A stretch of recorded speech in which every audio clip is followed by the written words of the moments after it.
എല്ലാവർക്കും നമസ്കാരം. മീഡിയ ഡിക്ഷണറിയിലേക്ക് സ്വാഗതം. ഇന്ന് നമ്മൾ സംസാരിക്കാൻ പോകുന്നത് പെനി പ്രസിനെ കുറിച്ചാണ്. പെനി പ്രസ് എന്നത് 19th സെഞ്ചുറിയിൽ അമേരിക്കയിൽ സ്റ്റാർട്ടായ ഒരു ന്യൂസ് പേപ്പർ റിവോല്യൂഷൻ ആണ്. പെനി എന്നത് പറഞ്ഞ പ്രൈസ് ഇൻഡിക്കേറ്റ് ചെയ്യുന്നു. അതായത് ഈ ന്യൂസ് പേപ്പർ ഒരു പെനി വളരെ കുറഞ്ഞ വിലയ്ക്ക് കിട്ടിയിരുന്നു. ഇതിനു മുമ്പേ ന്യൂസ് പേപ്പേഴ്സ് എല്ലാം കോസ്റ്റ്ലി ആയിരുന്നു. മെയിൻലി പൈസ ഉള്ള ആൾക്കാർ മാത്രം വായിക്കുന്ന ഒരു മീഡിയം ആയിരുന്നു. പക്ഷേ പെനി പ്രസ് വന്നപ്പോൾ കോമൺ പീപ്പിളും ന്യൂസ് ആക്സസ് ചെയ്യാൻ കഴിഞ്ഞു. പെനി പ്രസിന്റെ മെയിൻ എയിം എന്താണെന്ന് നോക്കിയാൽ ന്യൂസ് എല്ലാവർക്കും ഈസി ആയി കിട്ടണം എന്നായിരുന്നു.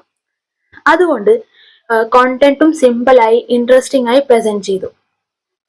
പൊളിറ്റിക്കൽ ന്യൂസ് മാത്രമല്ല, പക്ഷെ crime stories, human interest stories, local events, gossip പോലത്തെ കണ്ടന്റ്സും ഇൻക്ലൂഡ് ചെയ്യാൻ തുടങ്ങി.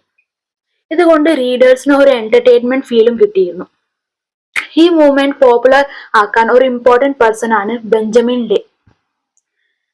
ബെഞ്ചമിൻ ഡേ 1933 ദ സൺ എന്ന ന്യൂസ് പേപ്പർ സ്റ്റാർട്ട് ചെയ്തു. ഇത് തന്നെ first successful penny newspaper ആയിരുന്നു. ഇത് ചീപ്പ് ആയിരുന്നുകൊണ്ട് വളരെ ഫാസ്റ്റ് ആയി ജനങ്ങളിൽ പോപ്പുലർ ആയി. പെനി പ്രസിന്റെ ഒരു വേറെ ഇമ്പോർട്ടന്റ് ഫീച്ചർ ആണ് അഡ്വർടൈസിങ്. ന്യൂസ് പേപ്പർ ചീപ്പ് ആയിരുന്നുകൊണ്ട് അവന്റെ മെയിൻ ഇൻകം അഡ്വർടൈസ്മെന്റ് നിന്നായിരുന്നു. ഇതിനു മുമ്പേ ന്യൂസ് പേപ്പർ സബ്സ്ക്രിപ്ഷൻ നിന്നായിരുന്നു അവർ ഡിപ്പെൻഡ് ചെയ്തിരുന്നത്. പക്ഷെ ഇവിടെ ബിസിനസ് മോഡൽ തന്നെ മാറി. ഡിസ്ട്രിബ്യൂഷൻ മെത്തഡും ഡിഫറെന്റ് ആവാൻ തുടങ്ങി. ന്യൂസ് ബോയ്സ് സ്ട്രീറ്റിൽ നിന്ന് ന്യൂസ് പേപ്പർ വിൽക്കാനും തുടങ്ങി. ഇതുകൊണ്ട് ന്യൂസ് പേപ്പർ റീച്ച് വളരെ വേഗമായിട്ട് കൂടി. ഇത് ജേർണലിസമിന്റെ ഒരു മേജർ ചേഞ്ച് ആയിരുന്നു. കാരണം ഇത് മാസ് കമ്മ്യൂണിക്കേഷനെ തന്നെ സ്ട്രോങ് ആക്കി. പക്ഷെ പെനി പ്രസിനെ കുറച്ച് ആൾക്കാർ ക്രിട്ടിസൈസ് ചെയ്യാൻ തുടങ്ങി. കാരണം സെൻസേഷണൽ ന്യൂസ്, എക്സാഗ്രേഷൻ ഒക്കെ യൂസ് ചെയ്ത് റീഡേഴ്സിനെ അട്രാക്ട് ചെയ്യാൻ ട്രൈ ചെയ്തു എന്ന് ചില ആൾക്കാർ പറഞ്ഞു.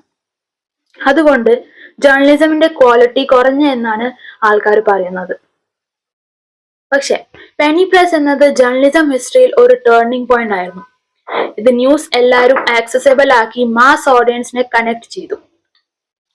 മോഡേൺ ജേർണലിസമിന്റെ ഫൗണ്ടേഷൻ സെറ്റ് ചെയ്തു. ഈ പെനി പ്രസിനെ കുറിച്ച് നിങ്ങളുടെ എന്താണ് അഭിപ്രായം എന്ന് തീർച്ചയായും അറിയിക്കുക. നന്ദി, നമസ്കാരം.